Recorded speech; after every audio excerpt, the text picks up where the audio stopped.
Welcome to my channel friends, thanks for joining. Friends, आज की video में 5.2 exercise को हल करना है जो सीख पाएंगे।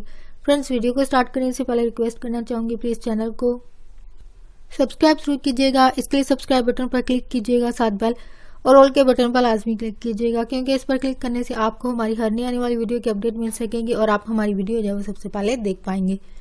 आज की हमारी एक्सरसाइज 5.2 है। इस एक्सरसाइज में आपने जो अलजबरा होते हैं इसकी जमा करना, इसकी माइनस सब्ट्रैक्ट करना, तकसीम करना यानी डिवीजन का अमल जो कि अलजबरा में किया जाता है, आज की वीडियो में आप ये सीख पाएंगे। तो फ्रेंड्स, फर्स्ट यहाँ पे आपके लिए पहले से सवाल को मेंशन किया गया, लिखा गया, और थोड़ा सा जो चेंजेस हैं वो मैं आपको बता दूंगी। सॉरी, वो पहले से लिखती हैं, लेकिन आपको ये साथ ही जो इसका प्रोसेस होता है, यानी जो आपके जहन में होना चाहिए कि अलजबरे की जमा जो है वो कैसे की जाती है, उसके लिए क्या क्या तरीकाकार होते हैं, इनको मैंने पहले से लिख दिया। लेकिन अभी मैं इसका प्रोसेस के जब बता दूंगी कि इसके क्या ट्रिक होते हैं, क्या फार्मूला या तकनीक होती है, वो आपको साथ साथ समझ आ जाएगी कि कैसे लिखे गए हैं। यानी साथ साथ लिखते तो ज़्यादा टाइम लग सकता था, इसलिए मैंने पहले से इनको लिख दिया है। तो अब इसका प्रोसेस क्या होता है, इसका प्रोसेस आपकी बुक में जो है यहाँ तक इस तरह मेंशन किया गया है। ये जो ऊपर लिखे गए सिर्फ ये हिस्सा मेंशन, ये वाला हिस्सा जो है वो मेंशन किया गया। अब इसमें क्या चीज़ मेंशन की गई है, यहाँ पे क्वेश्चन नंबर 1 है। अगर इसकी स्टेटमेंट को पढ़ा जाए, ऊपर लिखा गया है कि जमा कीजिए, यानी आपने इसको ऐड करना है। और ये अलजबरे की जमा, अलजबरे की जमा में आपको क्या करना होता है कि इनको तरतीब से लिखना होता है। ठीक है, यहाँ पे लिखा गया है कि तमाम जो रकूम है या जो रकमें हैं इनको आपने तरतीब नजूली में पहले लिखना है। तरतीब नजूली आप सीख चुके हैं। असेंडिंग और डिसेंडिंग ऑर्डर होता है। ठीक है, असेंडिंग डिसेंडिंग से मुराद यानी सबसे पहली जो बड़ी रकम होगी इसको लिखा जाएगा। अब जो अलजबरा या इक्वेशन में बड़ी रकम हमें कैसे पता चलती है कि ये एक बड़ी रकम है, वो आपको जो पावर होती है वो बताती है। ठीक है, ABC XYZ के साथ जो पावर होती है ये इसको मेंशन करती है कि ये रकम कितनी बड़ी है। तो यहाँ पे A की 3 है और A की 2 और 7 B है। इस तरह वैल्यूज जब मेंशन होती हैं तो इसका मतलब पावर के हिसाब से आपने देखना है कि पावर के हिसाब से कौन सी वैल्यू जब बड़ी है। अब यहाँ पे A की 3 है और यहाँ पे A की 2 है। ठीक है, अगर नंबर्स के हिसाब से देखा जाए, वो भी आपको गिनती के हिसाब से पता होता है कि कौन सा नंबर बड़ा है। यानी 1 2 3 के हिसाब से चलें, 1 2 3, तो यानी जैसे जैसे नंबर बढ़ता जाता है ये इनमें नंबर जो है वो इजाफा होता रहता है, बढ़ता जाता है। अब 1 से बड़ा 2 है और 2 से बड़ा क्या है, 3 है। अब यही चीज नंबर की आपने कहाँ देखनी है, रियाजी में पावर्स के अंदर। यानी जो भी ABC XYZ कुछ भी होगा उनके ऊपर जो पावर होती है, एक्सपोनेंट होता है या कुव्वत नुमा जिसको कहा जाता है, वो जो है वो डिसाइड करता है कि आपकी रकम जो है वो कितनी बड़ी है। तो ये A की 3 है और A की 2 है, तो इसका मतलब इनमें से दोनों में से कौन सी बड़ी होगी, A की 3 वाली। यही चीज आपने अपने जितने भी सवाल हैं जो आपके लिए छोड़े जा रहे हैं, इनको आपने देखना पावर के हिसाब से, इनकी तरतीब को चेक करना है। A की 3 है, इसके बाद A की 2 होना चाहिए। तरतीब नजूली या फिर असेंडिंग ऑर्डर कहा जाता है इसको, असेंडिंग या डिसेंडिंग ऑर्डर। लेकिन जब आप अलजबरा में असेंडिंग ऑर्डर इस्तेमाल करते हैं यानी तरतीब नजूली, यानी सबसे पहले पावर के हिसाब से आपने लिखना है कि कौन सी रकम बनती है आपकी। तो आपको बुक में ये चीजें दी होंगी, बस ये आपने खुद करना है जो मैंने पहले से मेंशन कर दिया, पहले भी बताया आपको। अब इसको लिखने के लिए चीज या तकनीक जो होती है वो आपको बता दी गई है कि तरतीब नजूली यानी सबसे बड़ी जो पावर होगी उसको आपने सबसे पहले लिखना है। समटाइम ये इक्वेशन में पहले से तरतीब बुक वाले ने दे दी होती है, लेकिन कुछ सवालों में नहीं दी होती है, तो ऐसी सूरत में आपने ये अमल खुद करना है। अब यहाँ पे अगर गौर करें, यहाँ पे तरतीब पहले से दी हुई है। ठीक है, A के हिसाब से चलना है, B के हिसाब से नहीं चलना। ठीक है, ये भी मेंशन होगा X के हिसाब से या Y के हिसाब से, वो खुद भी बच्चों को पता चल जाती है चीज के। यानी जो पहले पावर होगी, अगर X होता है तो X को देखेंगे, ABC है तो उसमें से A को देखेंगे।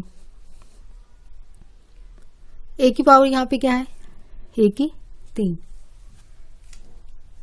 A की 3 पावर में आप क्या करेंगे, सबसे पहले A की 3 लिखा। ठीक है, ये पहले से तरतीब इसने दी हुई है। तो A की 2 है तो इसका मतलब तरतीब के हिसाब से ए की 2 है तो फिर बी की 2 भी होगा। ठीक है, ये कंसीडर किया जाता है, बल्कि इसमें मेंशन भी है, एक तो ए की 2 वाली वैल्यूज है या फिर बी की, यानी ए की 2 वाली और बी की 2 वाली वैल्यूज है। ये तरतीब खुद भी पता चल जाती है अगर आप गौर करें। तो यहाँ पे अगर आप गौर करें 2 ए की 2 है बी जमा 0 ए बी की 2 है। तो जो वैल्यू या रकम मौजूद नहीं होगी उसको आपने खुद लिखना है। अब जाहिर बात है ये कोफिशिएंट जो है ये भी आप खुद मेंशन करेंगे, जिसके साथ कोफिशिएंट जब वो नहीं, इनफैक्ट वो पूरी रकम अगर मौजूद ना हो तो उसको जीरो कंसीडर किया जाता है।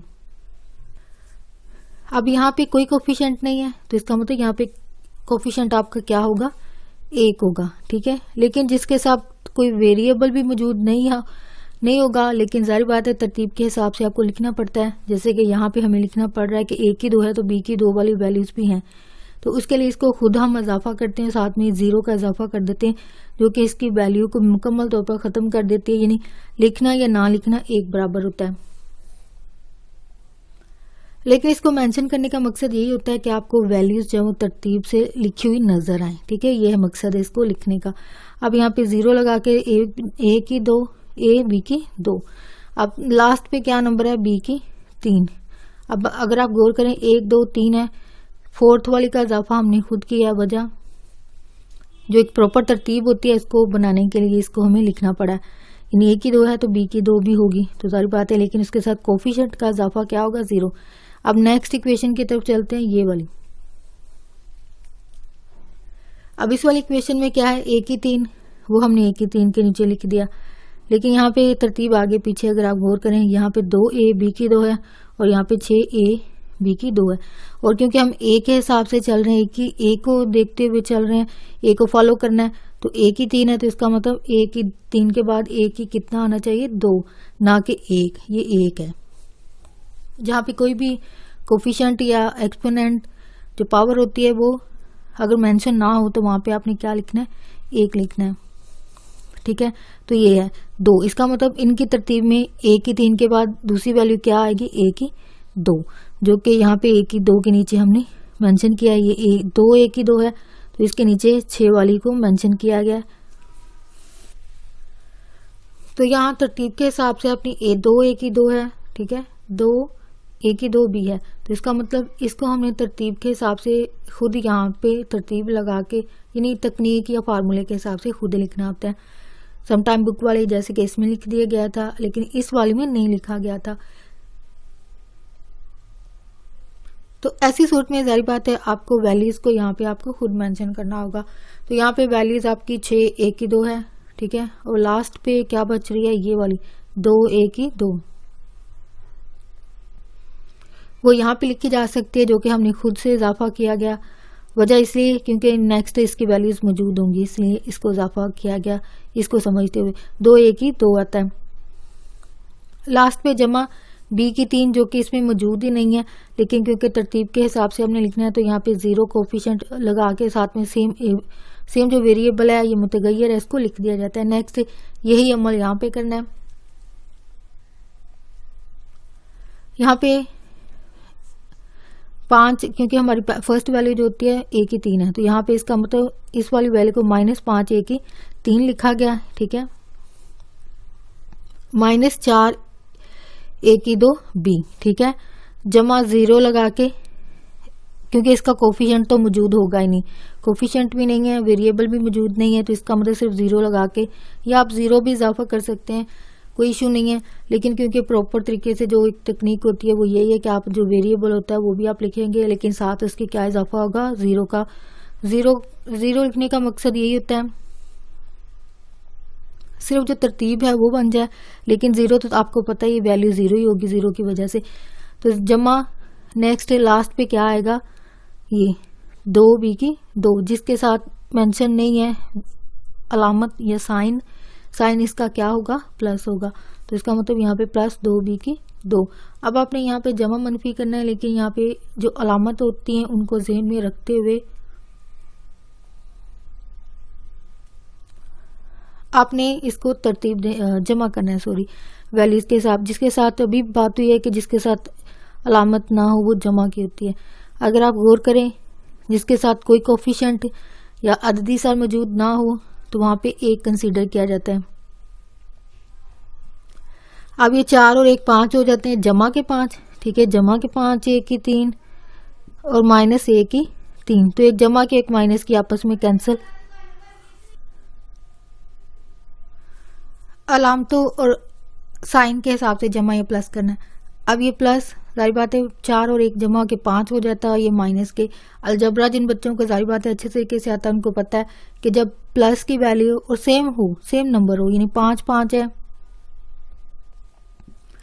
2 2, यानी कोई भी नंबर हो, 2 हो सकता है, 5 10 कुछ भी हो सकता है। यानी इस तरह की जब वैल्यूज आती हैं जो कि आप मिडल हिस्से के, आप 6ठी और 7वीं क्लास में आप ये चीज सीखते हैं, तो यहाँ पे 10 है, तो जब अलामतें ऑपोजिट हो, एक जैसा नंबर हो, तो आपस में वैल्यूज खत्म हो जाती है और आंसर आपका 0 बचता है, ठीक है। इस तरह वैल्यूज आती हैं अलजबरे के हिसाब से। अब इसका आंसर क्या आएगा, A 0 A की 3 जो है वो इसका आंसर आएगा। तो यहाँ पे सेम अमल यहाँ पे होगा, 6 जमा 6 है, 4 और 2 जमा होने के बाद माइनस के 6 और जमा के 6, प्लस माइनस दोनों आपस में कैंसिल, आंसर यहाँ पे 0 बच रहा है, 0 A की 2 B। अब यहाँ पे वैल्यूज कोफिशिएंट 0 0, यहाँ पे प्लस 2 है, तो यहाँ पे आंसर क्या आएगा, 2 A B की 2। यानी अलामतों के हिसाब से सारी वैल्यूज प्लस हैं, लेकिन क्योंकि कोफिशिएंट यहाँ पे 0 0 0 है तो ये 2 है। 2 होने के बाद 0, कोई भी वैल्यू हो 0 के साथ ज़रब खाए वो 0 हो जाती है, लेकिन जब इसको जमा किया जाता है तो आंसर क्या आता है, वो रकम जो जमा हो रही है। तो यहाँ पे आंसर क्या आएगा, 2 A B की 2। तो यहाँ पे 0 कोफिशिएंट है, यहाँ पे कोफिशिएंट जिसका मौजूद ना हो वो वहां पे 1 कंसीडर किया जाता है। 2 और 1 जमा होके 3, 3 B की 3 इसका फाइनल जो है वो आंसर बनता है। नेक्स्ट है यहाँ पे क्वेश्चन नंबर 2। अगर स्टेटमेंट को पढ़ा जाए, P और Q की जो किसी रकमियां उनको आपने जो है वो तफरीक करना है, P में से Q को जो है वो तफरीक करना है, यानी इसको सब्ट्रैक्ट करना है, माइनस करना है, ठीक है। अब यहाँ पे मेथड जो आप पहले सवाल में सीख चुके हैं, आपने तरतीबे नजूली, यानी यहाँ पे अगर पावर के हिसाब से देखा जाए तो पावर के हिसाब से कुछ भी नहीं है, यहाँ पे एक्स वाई जी है, ठीक है। एक्स वाई के हिसाब से यहाँ पे तो तरतीब पी वाली में तो दी हुई है, यानी एक्स वाई जी, ये आपको पता है, ABC जारी बात है सब बच्चों को आती है, इनको पता है एक्स के बाद क्या आएगा, वाई, वाई के बाद क्या आता है, जी आता है। अब यहाँ पे जो नेक्स्ट आपकी रकम है सेकंड क्यू वाली है, क्यू वाली में अगर आप थोड़ा सा देखें, यहाँ पे आगे पीछे वैल्यूज हैं, यहाँ पे एक्स बाद में है, जी और वाई पहले आ गया, तो इसका मतलब तरतीब आपने जिसमें दी हुई है वहां पे उसको वैसे उठा के लिख देना है, यानी आपने तरतीब को खुद समझना है, ठीक है। अगर पावर के हिसाब से है तो पावर के हिसाब से इसको चेक करें, अगर वो जाहिर बात है अगर ABC के हिसाब से जैसे कि यहाँ पे ABC के हिसाब से यहाँ पे पावर का कोई इशू नहीं है, यानी एक्सपोनेंट वगैरह नहीं है, तो इसका मतलब क्योंकि P में से इसको माइनस करना है तो P की वैल्यू को पहले तरतीब देना पड़ेगा, यानी 3x पहले आएगा, फिर आएगा 2y, ठीक है। ये आपको पता होना चाहिए, जिसके साथ अलामत नहीं कोई वो प्लस की होती है, प्लस 2y, ठीक है। अब एक्स वाई नेक्स्ट क्या आएगा, जी 4z प्लस 1, ठीक है। P के वो ऑलरेडी तरतीब दी हुई है, वहां पे आपको कुछ भी तरतीब नजूली करने की जरूरत नहीं है, ठीक है। प्लस सॉरी माइनस 1 है, माइनस 1 है, ये आपने बहुत ध्यान रखना है वैल्यूज को। अब यहाँ पे क्योंकि माइनस कहा गया, तफरीक कहा गया, सब्ट्रैक्ट करना है, ठीक है। इनको यानी 3 नाम दिए जाते हैं, यानी सब्ट्रैक्ट कहा जाता है, अगर उर्दू मीडियम कर रहे हैं तो तफरीक बच्चे इस्तेमाल करेंगे, तो इसके अलावा माइनस करना भी कहा जाता है इसको, ठीक है। ये आपको सारे जो एक मेथड के लिए नाम जो होते हैं, चाहे इंग्लिश में हो उर्दू में हो, आप कोई भी मीडियम पढ़ रहे हो, आपको दोनों मीनिंग आने चाहिए, ठीक है। ताकि नेक्स्ट अगर आप किसी उर्दू मीडियम बच्चे को पढ़ा रहे हो, बता रहे हो, तो जाहिर बात है उसको इंग्लिश बताते रहेंगे तो उसके तो सर से गुजरता रहेगा सब कुछ, ठीक है। उसको दोनों मीनिंग पता होने चाहिए, माइनस का डिटेल पता होना चाहिए, तफरीक का पता होना चाहिए, यानी कंफ्यूज नहीं होना चाहिए कि बच्चे को पता ही ना चले कि करना क्या। सब्ट्रैक्ट कुछ लोग कहते रहते हैं तो समटाइम बच्चे को पता ही नहीं होता कि भाई सब्ट्रैक्ट क्या करना है, तो हालांकि पता होता है। अमल तो जारी बात है छोटी क्लासेस से सीखते आ रहे होते हैं, चाहे कोई भी मीडियम पढ़ा हो, इंग्लिश उर्दू कोई भी पढ़ा हो। लेकिन ये जो कन्फ्यूजन होती है उर्दू मीडियम इंग्लिश मीडियम में, वो वर्ड जो है बच्चों को कंफ्यूज कर देते हैं, तो जारी बात है इन द एंड सवाल को हल करना मुश्किल हो जाता है। हालांकि उनको अमल पता होता है, प्रोसीजर पता होता है, लेकिन चीज जो एक डिफाइन कर दे कि भाई ये चीज करनी है। अब जिस बच्चे को माइनस का पता है, तफरीक का पता है, आप उसको सब्ट्रैक्ट कहते रहेंगे, उसको पता ही नहीं चलेगा। या फिर एटलीस्ट इसको तीनों चीजें बता दी जाए, मेंशन कर दी जाए कि भाई ये तीनों इसी के नाम है। माइनस कहें तो यही अमल है, अगर कोई तफरीक कह दे तो तफरीक भी यही अमल है, अगर कोई सब्ट्रैक्ट बोल दे तो इसका मतलब भी यही है, यानी बच्चा कंफ्यूज ना हो।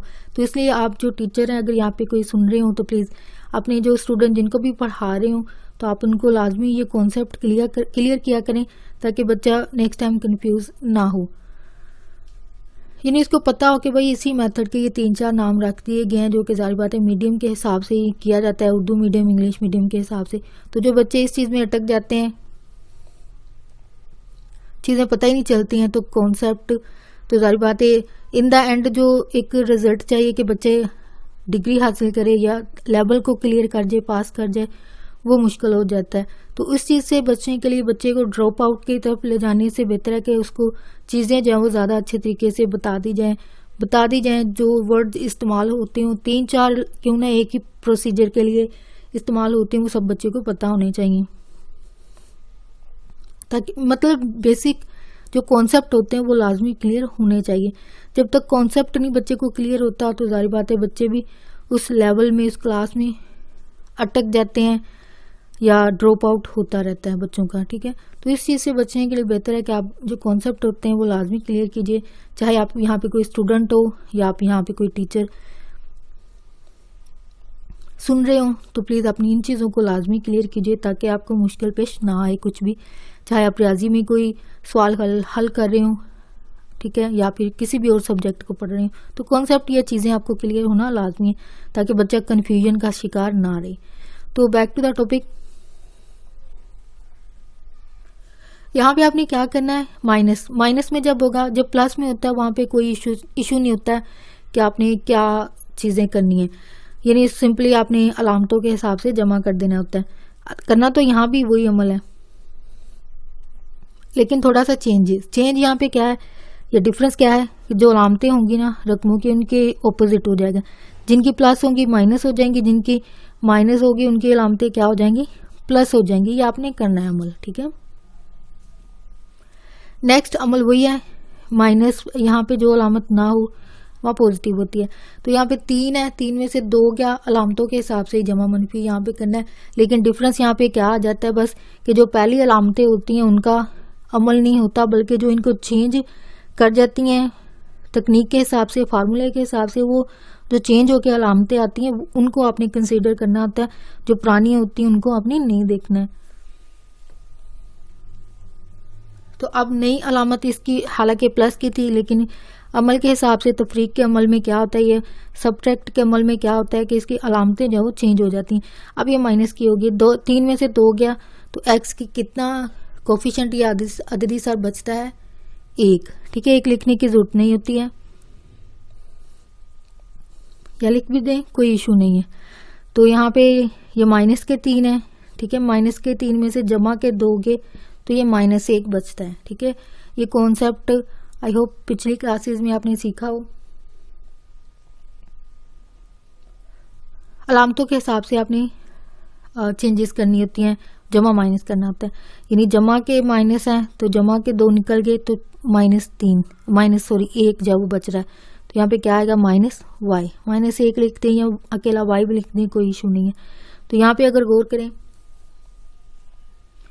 एक ये माइनस की और ये जमा की, ये तो दोनों कट हो गए, या फिर ये लिख सकते हैं कि इसका आंसर क्या बचा। ये कट ना भी करें, ठीक है, लेकिन प्रॉपर तरीके से जब लिखा जाता है आपको पता है आपने 0 लिखना होता है, 0Z, ठीक है, प्लस लिख दें। और यहाँ पे दोनों के साथ, क्योंकि इसके साथ भी प्लस है और ये चेंज होने के बाद प्लस है, ठीक है, तो ये दोनों जमा के 2 बन जाते हैं,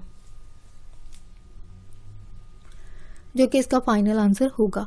ये चीज़ें जो आपको बताई गई हैं प्रॉपर तरीके से, यानी तरतीबे नज़ूली या असेंडिंग ऑर्डर आपने लिखना होता है, जो कि ABC के हिसाब से कह लीजिए, या अगर पावर है तो पावर के हिसाब से देखेंगे, यानी दो मीडियम इस्तेमाल होंगे, या तो पावर के हिसाब से आपको चेक करना होता है, या फिर आपको ABC की जो तरतीब होती है, जैसे कि इस सवाल में था XYZ, यानी तरतीब जिन बच्चों को ABC की पता है, ऑलमोस्ट ये कॉन्सेप्ट सब बच्चों के क्लियर होते हैं, सिर्फ बच्चे कंफ्यूज हो जाते हैं क्या करना क्या उनको, ठीक है।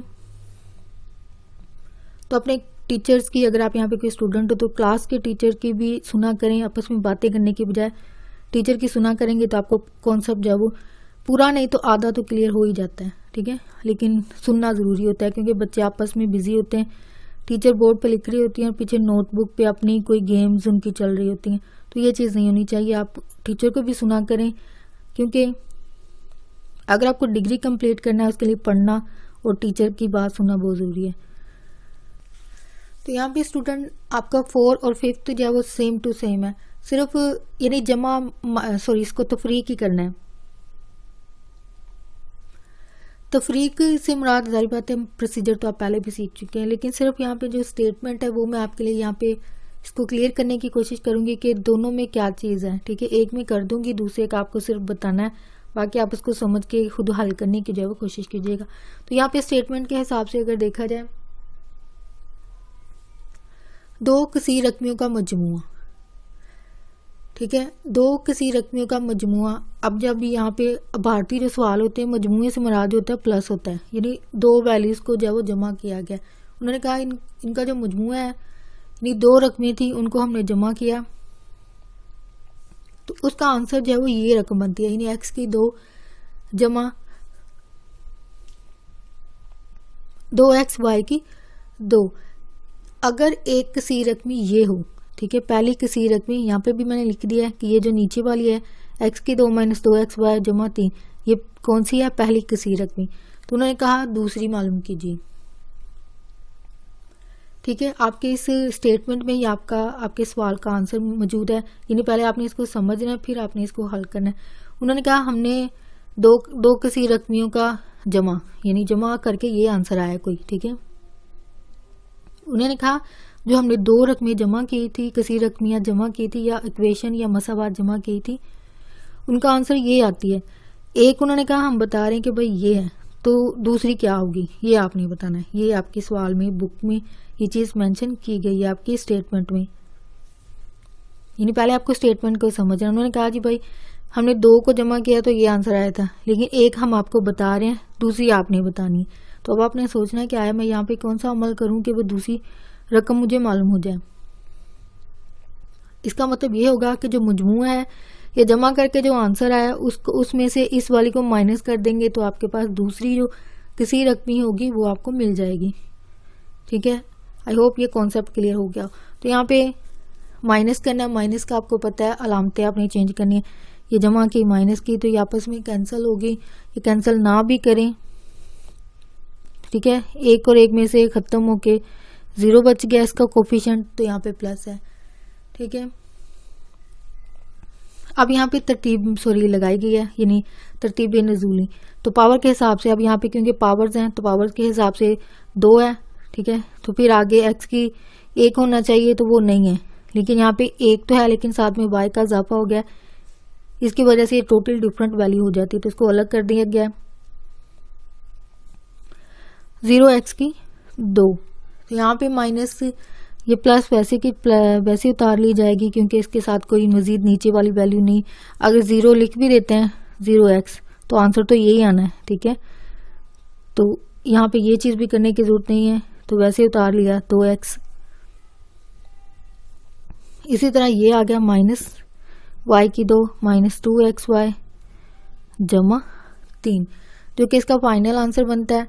यानी आपने जो दूसरी किसी रकमी मालूम करनी है वो माइनस की सूरत में होती है, सॉरी यहाँ पे अलामतें चेंज हुई हैं या माइनस की थी प्लस है तो यहाँ पे वैल्यूज की साइन चेंज है, यहाँ पे प्लस आ जाएगा, यहाँ पे माइनस आ जाएगा, जो कि चेंज होने के बाद आता है। ठीक है, यानी प्रोसेस या पावर वगैरह को देखने के बाद नेक्स्ट जो अमल आपने देखा है, इनकी पावर्स के बाद इनकी अलामतों को देखा गया। वजह क्योंकि हम यहाँ पे तफरीक करें, तफरीक के अमल में क्या होता है, अलामतें जो होती हैं वो चेंज हो जाती हैं। जमा की थी माइनस की होगी, माइनस की है तो प्लस की हो जाती है, यानी ऑपोजिट साइन जो है वो यहाँ पे मेंशन होता है। तो सेकंड किसी रकमी या दूसरी जो इक्वेशन है उसका आंसर या जो किसी रकमी बनती है वो ये है 0x की 2 जमा 2x माइनस y की 2 प्लस 2xy, जो कि इसका फाइनल आंसर बनता है। सेकेंड अगर जो क्वेश्चन नंबर 5 है, इसकी स्टेटमेंट को अगर देखा जाए तो यहाँ पे उन्होंने कहा है कि 4x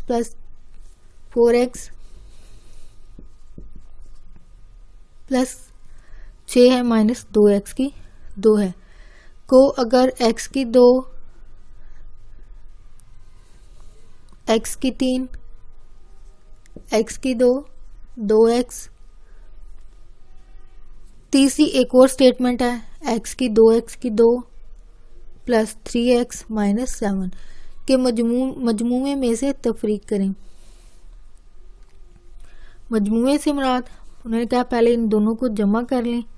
ठीक है, मजमूए से मुराद पहले भी बात हुई है, मजमूए से मुराद होता है कि जमा करना है वैल्यूज को, तो इनको जमा करें। जमा करके जो भी आंसर आएगा उसको, ये थर्ड वाली जो इक्वेशन है उसको, इसमें से इसका जो भी आंसर आता है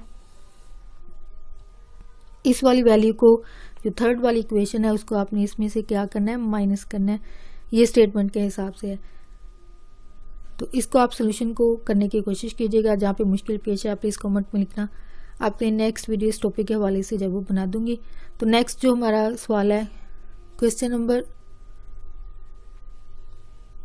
नेक्स्ट जो सवाल है इसमें मल्टीप्लिकेशन होगी, यानी ज़रब के सवाल।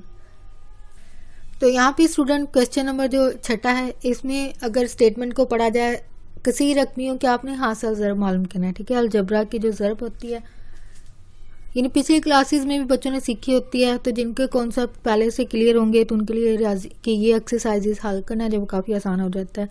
तो जिनके कॉन्सेप्ट नहीं क्लियर हैं आप लाजमी अपनी कॉन्सेप्ट को क्लियर कीजिए।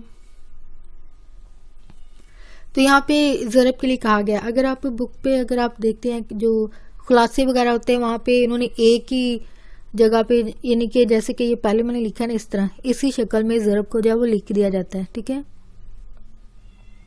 कुछ बच्चों के लिए इस तरह भी करना आसान होता है, तो अगर उसमें गलती के चांसेस जो है वो ज़्यादा हो जाते हैं। ठीक है, तो उसके लिए बेहतर है कि आप इस तरह इस शक्ल में ज़रब दे लें,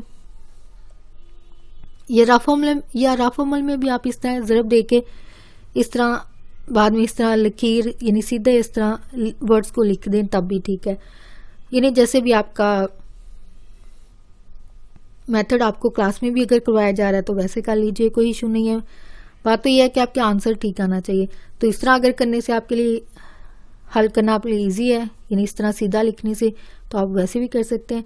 अगर नहीं तो इस तरह भी कर लेते हैं, तो इस तरह जो गलती के चांसेस जो वो कम होते हैं। तो टॉपिक हमारा यह है कि ज़रब देनी है आपने। ठीक है, ज़रब या मल्टीप्लाई करना है आपने इसको। तो यहाँ पे मल्टीप्लिकेशन में क्या होता है, एक जैसे असास जब ज़रब खाते हैं, ठीक है, यानी ए ने ए से ज़रब खाई तो इनकी पावर जो है वो जमा हो जाती है, यानी एक और एक जमा की कितनी हो जाती है, 2। ठीक है, अब फर्ज करें ए की यहाँ पे 4 दे दी गई है और यहाँ पे ए की 5 दे दी गई है। ठीक है, जैसे भी कंडीशन सारी बात है सारे सवालों की एक जैसी नहीं होती, यानी आपकी कंडीशन जो है वो चेंज होती है। अब फर्ज करें यहाँ पे 4 और 5 आ गया, ऐसी सूरत में डरने की जरूरत नहीं है कि 4-5 नंबर जो है बड़ा आ गया, कोई इशू नहीं। कॉन्सेप्ट आपका क्लियर होना चाहिए कि इनकी पावर्स को आपने क्या कर देना है, ऐड करना है, जमा कर देना है, यानी एक जैसे असास हो, बेस हो और उनकी पावर डिफरेंट हो, अगर वो आपस में ज़रब खा रही हूँ, ये तकनीक है या फार्मूला कह लीजिए। अब यही चीज़ आपकी 9th में इस्तेमाल होगी।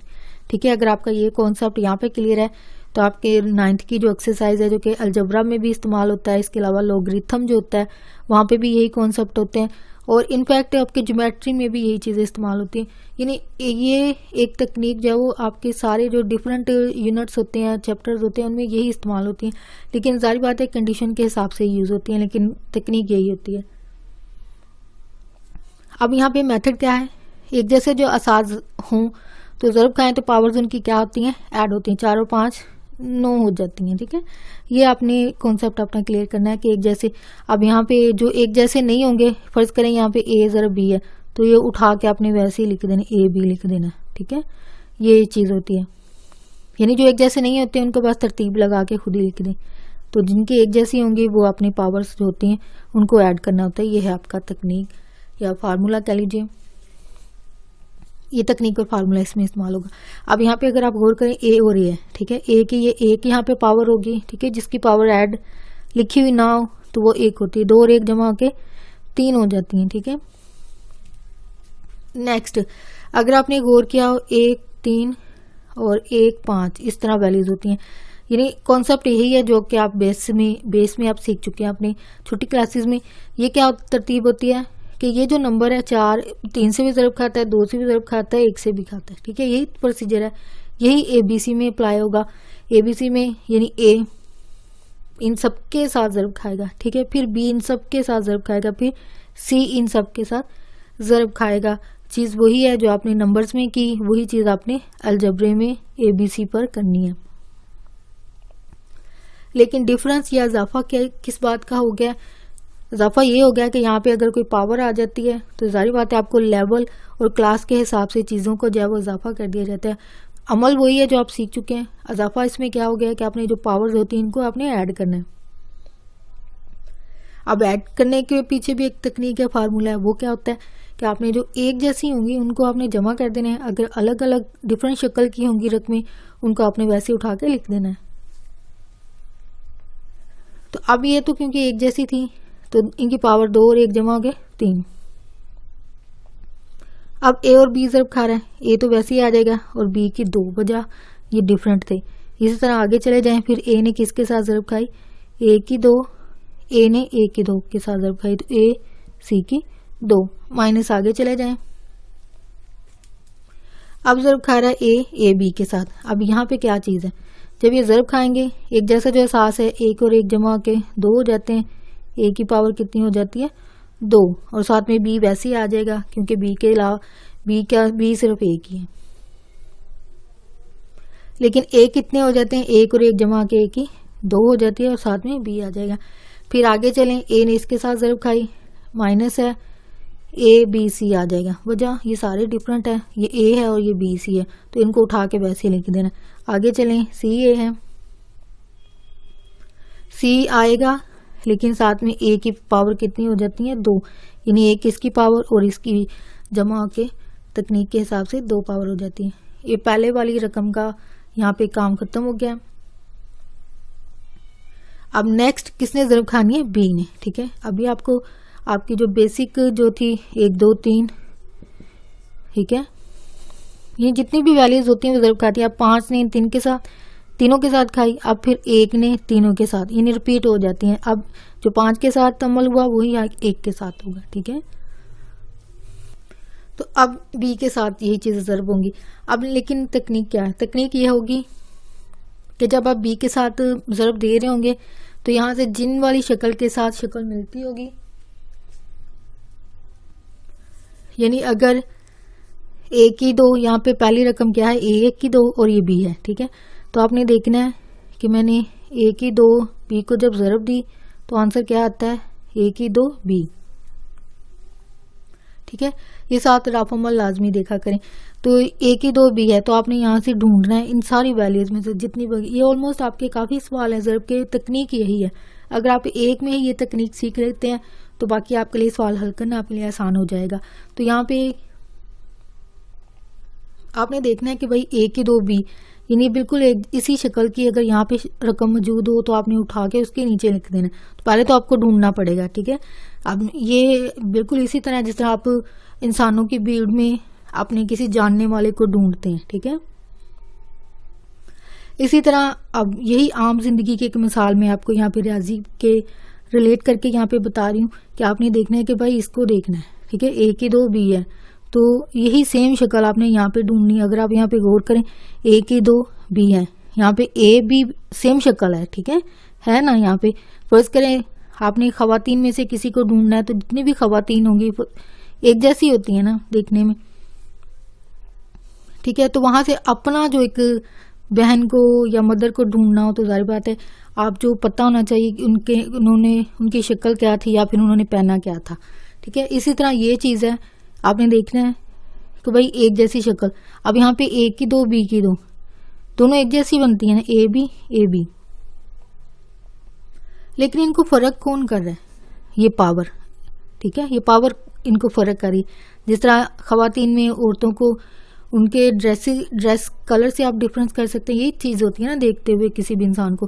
ड्रेस जो पहना होगा वो आप याद रख सकते हैं, या फिर उनका चेहरा तो जाहिर बात है करीबी इंसान का सबको याद होता है, सिर्फ जो अजनबी लोग होते हैं उनका नहीं पता चलता। उनका हमें नाम पता हो तो हम नाम से इसको ढूंढ लेते हैं। अब यहाँ पे कैसे ढूंढेंगे कि ये शक्ल ए की 2 ए बी है ना, ए बी है, लेकिन आपने क्या करना है कि जो पावर है इसके हिसाब से चलना है। अब यहाँ पे ए है, बी की 2 है, तो यहाँ पे ए की 2 बी की 2 आपको पता चल गया कि भाई ये हमारी रकम जो है वो हमारी जो आंसर में आई है वो इससे मिलती है। उसको उठाएं, क्योंकि अलामत भी आपने देखनी, ये जमा है तो ये जमा है, तो इसका मतलब यहाँ पे क्या आ जाएगा, अलामत इसकी क्या आएगी, जमा। ये आपने जो अलामत होती हैं या जो साइन होते हैं इनको लाजमी ध्यान में रखना है। अगर साइन गलत हो गया आपका सवाल गलत हो जाएगा। तो ए की 2 बी। आई होप आपको जो आम जिंदगी से एक मिसाल बताई गई है वो बुरी ना लगी हो, और आई होप कि उसके मुताबिक आपको जो पॉइंट जो बताना चाह रही थी वो आपको कॉन्सेप्ट क्लियर हो चुका हो। और इस रिलेट करने वाले एग्जाम्पल के हिसाब से आपको अगर लगता है कि बिल्कुल सही मेंशन किया गया या इसको रिलेट किया गया, प्लीज़ इसके हवाले से अगर कोई बात कहना चाहें तो प्लीज़ कमेंट में लिखकर शेयर कीजिएगा। तो बैक टू द टॉपिक, ए की 2 बी है, ठीक है। अब आए नेक्स्ट वैल्यू के, तो ये पहली वाली का काम हो गया, तो नेक्स्ट वाली पे जाएं। यहाँ पे बी है, दोनों अगर गौर करें तो दोनों एक जैसी वैल्यू है, यानी बी आ रहा है, तो बी की ये कितनी हो जाएंगी, बी की 2, तो ज़र में क्या होगा, इसकी एक पावर जिसकी ना लिखी हुई 1 होती है, 2 और 1 जमा होके 3 हो जाती, तो बी की कितनी आ गई, 3। तो आप गौर करें, अगर तो मौजूद है बी की 3 नहीं है तो इसको साइड पे लिख दें, यानी यहाँ पे लिख देंगे आप जमा बी की 3,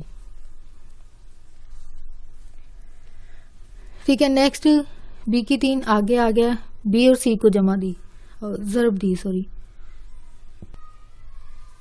तो नेक्स्ट है आपका बी और सी की 2 आ जाता है, अलामतें दोनों की जमा, इसका मतलब जमा, सॉरी यहाँ पे एक चीज और बताना बाकी थी कि आपको जो अलामतें होती हैं इनका ध्यान रखना पड़ता है ज़रब में। उसका फार्मूला क्या होता है, अगर जमा ने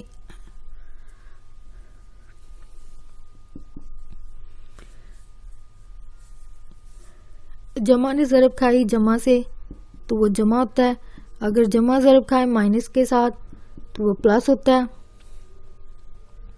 अगर प्लस ज़रब खाए माइनस के साथ तो माइनस होता है, और माइनस पहले आ जाए प्लस बाद में आ जाए तब भी ये माइनस रहता है। ये आपको जो एक तकनीक है या फार्मूला है ये आपको लाजमी ज़बानी याद होना चाहिए।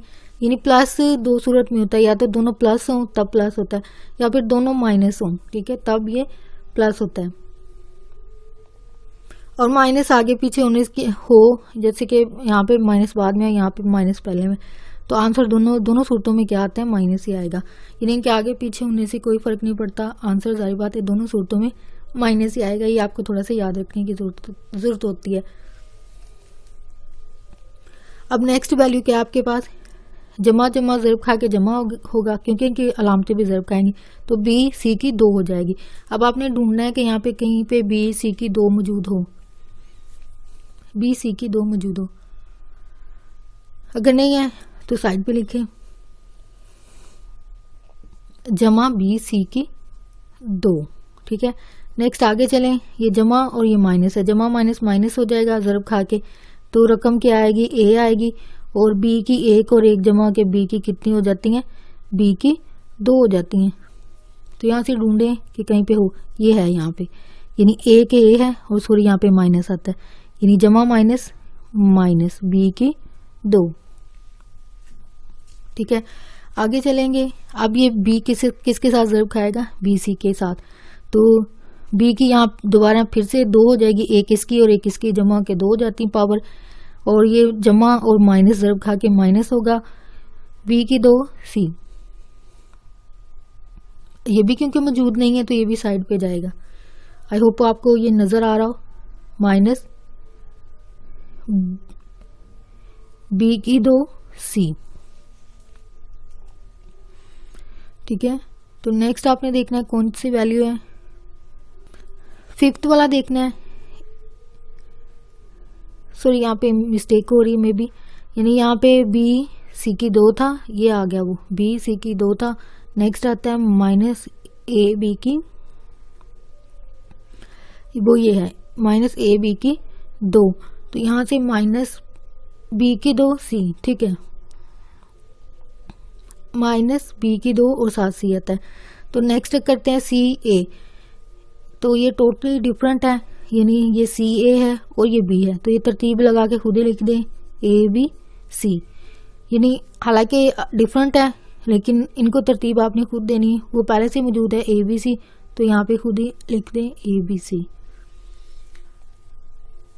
नेक्स्ट है तीसरी वैल्यू, अब सी ज़रब खाएगा, अमल वही जो पहले दोनों में किया है, अमल यही है।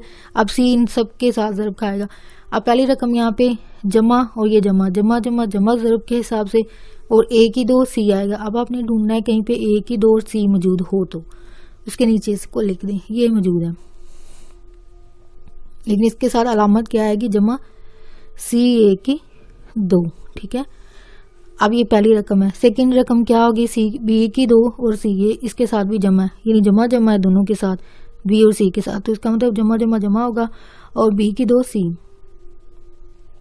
अब आपको ढूंढना है ऊपर वाली वैल्यूज में से कहीं पे बी की 2 हो और साथ सी हो, ये है यहाँ पे लास्ट पे। अगर आप गौर करें तो यहाँ पे जमा बी की 2 और सी। नेक्स्ट आपके पास आता है बी सी की 3 जमा सी की 3, यानी 2 ये और ये किसकी पावर जमा होकर ये 3 हो जाती हैं, तो ये डिफरेंट लिखना पड़ेगा अलग जाके, यहाँ पे जमा सी की 3। नेक्स्ट आता है ए बी और ये सी, ये माइनस क्या आ जाएगा, माइनस, ये तरतीब आपने खुद ही लगा देनी क्योंकि पहले से रकम मौजूद है ए बी सी, तो ये इसको तरतीब लगा के माइनस बस ए बी सी कर दें। ये ए बी और ये सी क्योंकि डिफरेंट है तो तीनों उठा के बस लिख दें। नेक्स्ट बी सी को ज़रब देनी है बी सी से।